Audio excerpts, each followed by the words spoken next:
Yo hice una azúcar cuando tenía 11 años, ¿no? Hice 10, 11 años, ¿no? Hice la primera azúcar. Y me quedó buena. Pero lo vi otro friquero que hizo una azúcar. Entonces de ahí yo me quedó grabado la cabeza. Salió Oscar Coligüe. Y Coligüe maduro, amarillo. Y recién se cae. Ya que estuvo bueno lo hice.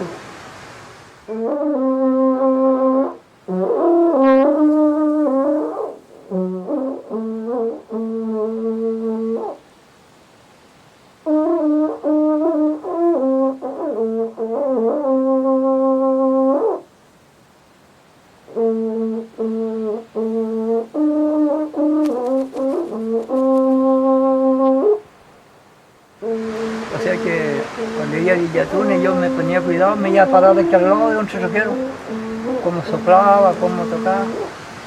Yo no hallaba la hora aprender, pero así ya fui aprendiendo, agarrando.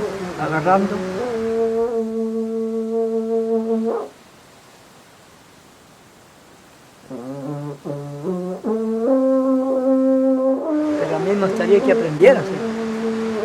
Que sepan, o que se andan de una azúcar y aprendan a tocar. Y así entonces entre familiares se van respaldando unos a otros y así van aprendiendo a tocar.